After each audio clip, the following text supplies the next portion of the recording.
Alright guys, good night. Okay, today's episode is everybody talks about narcissism, but this is Narcissism 101 from personal experience with my mom. My puppies just had showers, so they're a little excited. Narcissistic personality traits are patterns of thinking and behaving that revolve around an inflated sense of self and a strong need for validation. Have some of these traits doesn't automatically mean someone has a disorder. Lots of people show a few occasionally, especially under stress or insecurity. But those are symptoms. They're not narcissistic personality disorders. I don't like this lady. I look white. Common narcissist traits. Grandiosity, exaggerated sense of importance or talent. The need for admiration, craves praise, attention, status, or affirmation. Lack of empathy, my mom. Definitely. Difficulty understanding or caring about others' feelings. Entitlement, expect special treatment or rules not to apply to them, like what she did with my dad. Manipulativeness is what I was just about to say. Use guilt, charm, or pressure to control situations. I knew that with my mom when I was 8 years old. I started writing diaries and, notes and stuff like that about how much I don't want to be like my mom. And a personal story is that it took me, anyway, I'll finish it first. Sensitivity to criticism. Reacts with anger, denial, or defensiveness. Okay, when you get a negative criticism or you go through a grief, let's say, so criticism can be counted as a tiny grief, a mini grief, right? You go through the 5 stages of grief. Now, narcissist people, they go through anger, denial, defense. They don't go through acceptance. They don't go through internalization. So those are the things that to watch out for. Hey guys, what are you doing? Superficial relationships. Connections based on usefulness, not mutual care. You use people. Blame shifting, definitely what my mom does. Rarely takes responsibility or doesn't even take any responsibility. Like why she blames me for giving her COVID when she's the one that got COVID first. And now my throat is all fucked up and I can't sing and I can't do anything.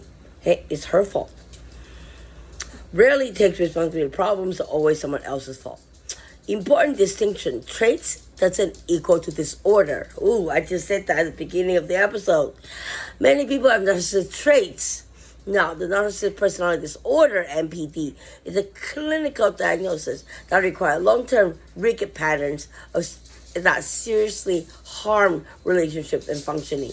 And only a qualified professional can diagnose it and actually treat it. Because narcissist people, they're stubborn fucking Scottish assholes. Okay, I'm sorry. I call my best friend Scottish asshole. So anyways, yeah, they are the hardest to change. So you have to be the one to change and not to let them win.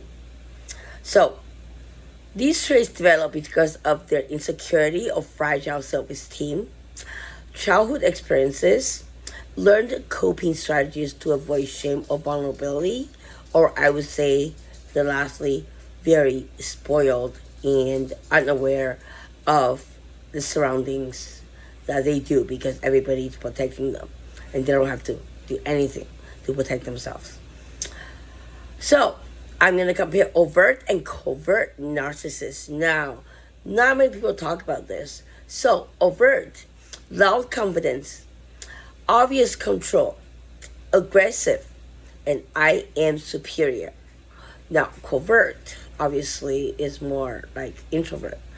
Quiet insecurity, so they would maybe shift blames on somebody. Subtle control, manipulation, I would say. Guilt-based, that's also manipulation, and I'm the real victim as opposed to I am superior. My mom exhibits both of the traits, or both of the narcissist categories. And sometimes they do overlap. So, how to handle narcissist parent, friend, or authority figure? First, with the narcissist parents, it's the hardest one because what helps are lower expectations. Keep your emotional topics shallow when possible. Don't overshare info because they become leverage for them. Remember that. Use neutral responses. I hear you. Okay. Yeah. La-di-da. Whatever. Don't let them win. What doesn't work is try to prove your feelings are valid. Expecting accountability or apologies. Explaining why they hurt you.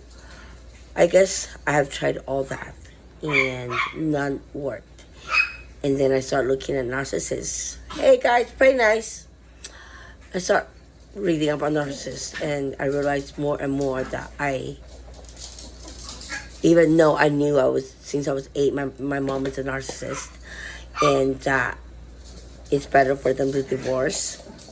I probably had more power, I know, I would have more power as a child than as an adult. Trying to separate them and to protect my dad from being manipulated. There is a point where my mom manipulated my dad. I was working upstairs at my parents' place on the balcony, and I can hear 5 o'clock in the morning, bedroom screaming. My mom is screaming, and I went down and I freaked out. I'm like, what the hell is going on? And my dad was in cancer treatment in Taiwan, and she was arguing about my dad meeting up with his old girlfriend from 45 years ago. And when my dad came back, he had his wedding ring back on instead of in his secret place, which is most likely all of his pockets, every day. But my mom made him wear it. That, I have nothing to say about that. That is the most ridiculously fucked up manipulation. And that is why it is hard as a parent or as a friend. And lastly, I would say as an authority figure, is to stay factual and calm. Keep your records. Don't react emotionally. Frame things in ways that protect their image if needed. Hey guys, play nice. Avoid publicly challenging them, emotional appeals, or expecting fairness based on logic alone. Now, I think that it's the hardest because then you challenge the legal system, like what I'm doing right now. And, anyways, you heard my story. I'm sorry, it's over 5 minutes. Gotta get my story out because personal experience means more than somebody just talking about theory.